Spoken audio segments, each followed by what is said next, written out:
नमस्कार दोस्तों, आप सभी का लॉ सीखो के दैनिक समाचार विश्लेषण में। तो चलिए आज के आर्टिकल देख लेते हैं। आज का जो हमारा पहला आर्टिकल है ये भारत और मालदीव के संबंधों के बारे में है। जो हमारा दूसरा आर्टिकल है वो हमारे न्यायालयों की बात करता है कि कैसे ह्यूमन डिग्निटी को समय समय पर हमारे न्यायालय ने, हमारे सुप्रीम कोर्ट ने प्रोटेक्ट किया है। लेकिन हाल ही में कुछ ऐसी चीज़ें हुई जिसके कारण इस पर एक सवालिया निशान उठ जाता है कि ये हमारी डिग्निटी अब कितनी आगे और बचाए रखेंगे, क्योंकि कुछ ऐसे केसेस हुए हैं उनके बारे में हम इस आर्टिकल में चर्चा करेंगे। उसके बाद में अंत में हमारा न्यूज़ इन फ्लैश है जिसमें हम महत्वपूर्ण समाचारों के बारे में चर्चा करते हैं। तो चलिए मैं आगे बढ़ूँ उससे पहले लॉ सीखो की कोर्सेज और पैकेजेस है। इन्हीं में से एक कोर्स है लॉर्ड ऑफ द कोर्सेज, जो कि हमारी जुडिशरी की प्रिपरेशन के लिए है।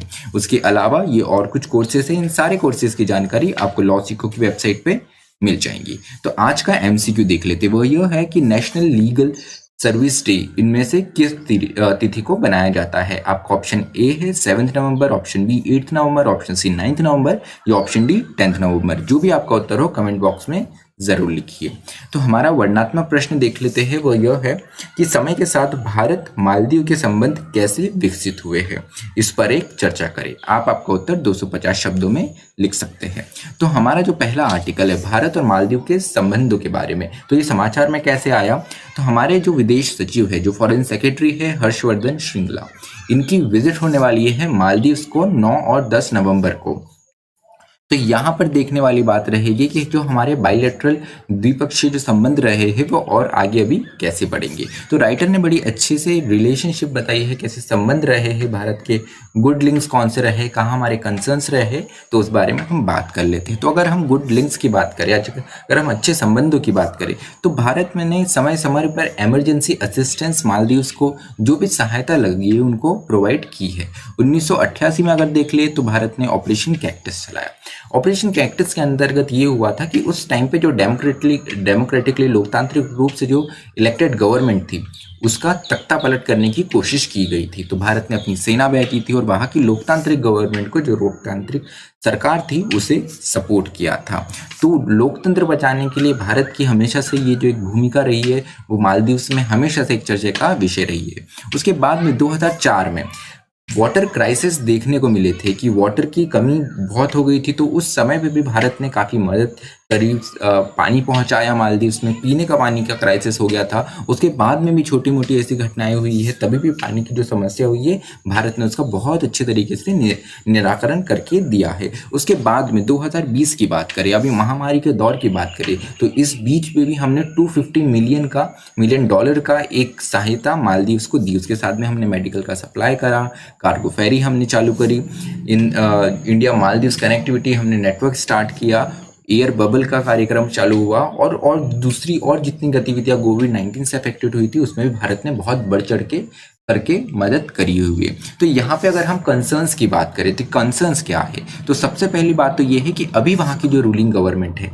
जिसे यमन कैंप गवर्नमेंट भी कहा जाता है, ये भारत से ज़्यादा चीन के साथ में रिश्ते बनाने के लिए, संबंध बनाने के लिए ज़्यादा और दिखती है। उसके बाद में अगर हम दूसरी चीज़ बात करें तो इंटरनल कॉन्फ्लिक्ट देखने को मिला है। जो वहाँ की रूलिंग पार्टी है मालदीवियन डेमोक्रेटिक पार्टी, उसमें खुद एक आंतरिक कलह देखने को मिलती है। उसके अलावा जो मोहम्मद नाशीद है, इन्हें प्रो इंडिया कहा जाता है, लेकिन इन्होंने खुद बात करी है call for a change over to a parliamentary form of government that can polarise the nation even more. तो यहाँ पर जो डेमोक्रेटिकली फॉर्म ऑफ गवर्नमेंट है उसके चेंज ओवर की बात की है, जो कि संबंधों को और जो कि वहाँ की जो गवर्नमेंट है, वहाँ की जो यथास्थिति है उसको और भी बिगाड़ सकता है। उसके साथ में जो हमारा दूसरा आर्टिकल है dignity of individuals and court. तो डिग्निटी ऑफ इंडिविजुअल अभी इसलिए यहाँ पर सिग्निफिकेंट हो जाता है क्योंकि हाल ही में अक्टूबर 21 को हमने ग्लोबल ह्यूमन डिग्निटी डे, जो कि है वैश्विक गरिमा दिवस, उसमें हमने बढ़ चढ़ करके भारत ने भाग लिया।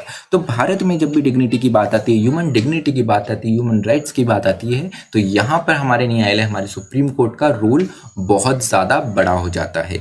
तो एक उदाहरण अगर हम देखें तो नवतेज जौहर वर्सेस यूनियन ऑफ इंडिया का जो 2018 का केस था, उसमें आर्टिकल 21 के अंतर्गत right to life with dignity की बात की गई है। तो यहाँ पर कुछ हम फैक्टर देख लेते हैं कि राइटर बताते हैं कि कुछ ऐसे फैक्टर है जिससे जुडिशियल डिग्निटी जो है, जो ह्यूमन डिग्निटी प्रोटेक्ट करता था हमारा जुडिशियल सिस्टम, उस पर कुछ निशान आ सकते हैं, उस पर कुछ समस्या आ सकती है। तो सबसे पहला ये है कि allegation on its fairness and credibility. तो जैसे आपको पता होगा, जगन मोहन रेड्डी जो कि आंध्र प्रदेश के चीफ मिनिस्टर है, उन्होंने एक लेटर लिखा जो हमारे next chief justice of India बनने वाले हैं जस्टिस रमन्ना, उनकी अगेंस्ट। तो यहाँ पर जिस तरीके से एक्ट किया गया है अभी तक हमारे सुप्रीम कोर्ट के द्वारा, वो इतना हैपनिंग नहीं है, वो इतना अप्रिशिएबल नहीं है, राइटर ये बताते हैं। उसके बाद में हमारे देश में आए दिन हमें मीडिया ट्रायल देखने को मिलता है। हमने social legal affairs synopsis series में भी इसकी बात करी थी, लेकिन उसके बाद में भी फिर वो रिया चक्रवर्ती, सुशांत सिंह राजपूत का मर्डर जो सुसाइड केस था, उसमें मीडिया ट्रायल की बात हो, या उसके बाद में और जो दूसरे संबंधित केस है उसमें मीडिया ट्रायल की बात हो, यहाँ पर सुप्रीम कोर्ट का इतना इंटरफेरेंस नहीं दिखता है। हालांकि सहारा इंडिया वर्सेस सेबी के अगर केस में अगर हम बात करें तो यहाँ पर फ्री ट्रायल एक फंडामेंटल राइट है एक्यूज्ड का, ये सुप्रीम कोर्ट ने रिकॉग्नाइज करा है। उसके साथ में institutional incapacity to enforce its judgment. तो यहाँ पर एक महत्वपूर्ण चीज हो जाती है कि न्यायालय सिर्फ एक जजमेंट दे देता है, लेकिन जब इसको इन्फोर्समेंट करने की बात आती है तो वो हमारी गवर्नमेंट और उसके पास में जो इन्फोर्समेंट अथॉरिटी है उनके पास में है। तो यहाँ पर जो लॉ का डिक्लेरेशन रहता है वो एक मीनिंगलेस बन के रह जाता है, राइटर ऐसे बताते हैं। तो यहाँ पर authority and dignity of higher judiciary rest not on coercive powers. तो यहाँ पर एक कोर्सिव पावर पे जो अथॉरिटी और डिग्निटी है हमारी हायर जुडिशरी की, वो उस पर सिर्फ डिपेंड नहीं करती, उसके अलावा ये कैसे लागू किया जा सकता है, इम्पैक्ट किया जा सकता है, ये ज़्यादा महत्वपूर्ण होता है। तो जब भी ह्यूमन डिग्निटी इन इंडिया की बात आती है तो कुछ केस काफी ज्यादा महत्वपूर्ण है, चलिए उनके बारे में हम देख लेते हैं। तो जो सबसे पहला केस है ये है M Nagaraj versus Union of India, जिसमें reservation in promotion to be valid इसको बताया गया था सुप्रीम कोर्ट के द्वारा कि प्रमोशन में रिजर्वेशन जो है वो वैलिड होगा अंडर सर्टेन रिक्वायरमेंट। जैसे अगर वो डिमॉन्स्ट्रेट करे कि backwardness of ST and SC, अगर उस पब्लिक एम्प्लॉयमेंट में एसटी और एससी इतने अच्छे तरीके से रिप्रेजेंटेड नहीं हो, या अगर ऐसा करने से वहां का जो एडमिनिस्ट्रेशन है वो ओवरऑल अफेक्ट ना हो। उसके अलावा केस पुट्टास्वामी केस हुआ था जिसमें ये रिकॉग्नाइज किया था, बड़ा अच्छा जजमेंट है। चंद्रचूड़, जस्टिस चंद्रचूड़ ने कहा है कि होल्ड दैट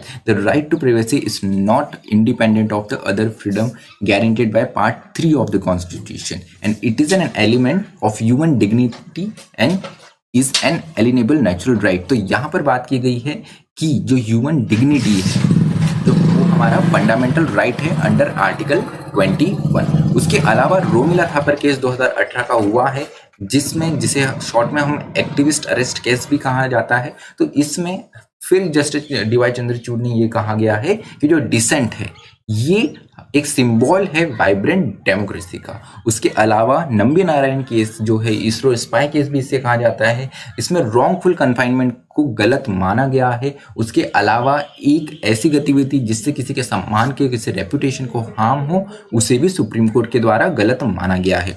उसके बाद में जैसे हमने नवतेज जौहर की बात करी, तो नवतेज जौहर केस में डिक्रिमिनलाइज किया गया है 377 को, सेक्शन 377 को।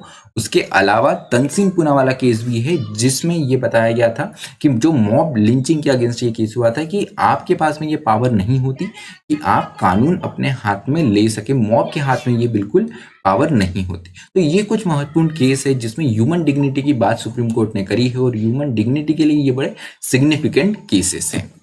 तो चलिए आज का हमारा न्यूज इन फ्लैश देख लेते हैं। तो जो बाइडेन ये 46 प्रेसिडेंट इलेक्ट हो गए हैं यूनाइटेड स्टेट्स में। उनके साथ में जो वाइस प्रेसिडेंट है वो कमला देवी हैरिस, जो कि first women and first Indian African American vice president होंगी यूनाइटेड स्टेट्स ऑफ अमेरिका की। तो अभी जो इलेक्टोरल कॉलेज का जो इलेक्टोरल कॉलेज जो कॉन्स्टिट्यूट हुआ है उसके अनुसार अगर हम देखें तो अभी नेक्स्ट जो प्रेसिडेंट है वो जो बाइडेन ही बनने वाले। तो ये 46 प्रेसिडेंट हो गए। तो यहाँ पे इलेक्टोरल कॉलेज की जब बात करते हैं तो ये 538 मेंबर्स का इलेक्टोरल कॉलेज होता है जो बाद में जाके वोट करता है for president and for president, जिनके द्वारा प्रेसिडेंट और फिर वाइस प्रेसिडेंट इलेक्ट होते हैं। उसके अलावा यूएई में एक रिफॉर्म्स की बात की गई है कि इस्लामिक लॉज जो है उसमें रिफॉर्म्स लाया जाएगा। तो इस्लामिक पर्सनल लॉ है उसमें बड़ी चेंजेस की बात की गई है कि अब अनमैरिड कपल्स जो है वो साथ में रह सकते हैं। अल्कोहल रिस्ट्रिक्शंस जो है यूएई में उन्हें भी लूज किया जाएगा। उसके साथ में ऑनर किलिंग जैसी जो गतिविधियां है उन्हें क्रिमिनलाइज किया जाएगा। उसके साथ में the reform were aim to boosting the country's economic and social standing and consolidating the UAE's principle of tolerance. तो यहाँ पर एक छवि सुधारने के लिए ये सुधार कहीं ना कहीं किए गए हैं। इसमें महत्वपूर्ण सुधार महिला जो राइट्स है, जो अधिकार है, उसको भी बचाने के लिए लिए गए हैं। जैसे ऑनर किलिंग का एक कानून को अब ऑनर किलिंग जो गतिविधियां है या ऑनर क्राइम्स की जो गतिविधियां उसे अब क्रिमिनलाइज अपराधीकरण उसका किया जाएगा।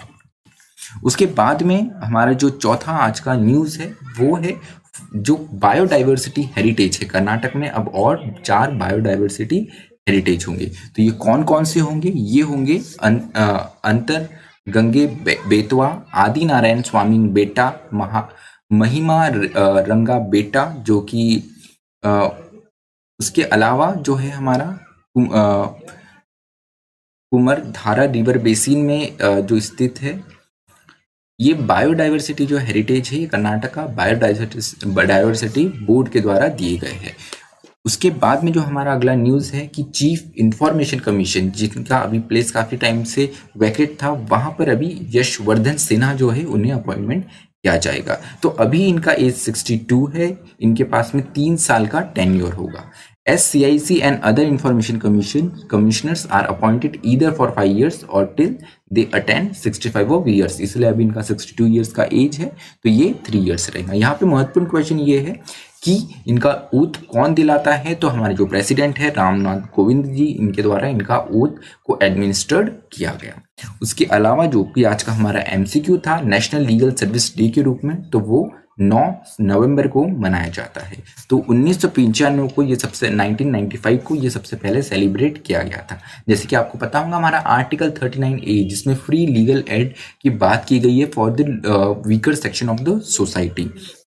तो लीगल सर्विस अथॉरिटी एक्ट 1987 में आया जो कि केम इनटू फोर्स ऑन 9 नवंबर 1955। इसीलिए ही इस दिन हम नेशनल लीगल सर्विस डे बनाते हैं। तो चलिए जो मेरा आज का विश्लेषण है वो यही समाप्त होता है। मुझे सुनने के लिए आप सभी का धन्यवाद। इसी तरह पढ़ते रहिए, मेहनत करते रहिए। Thank you.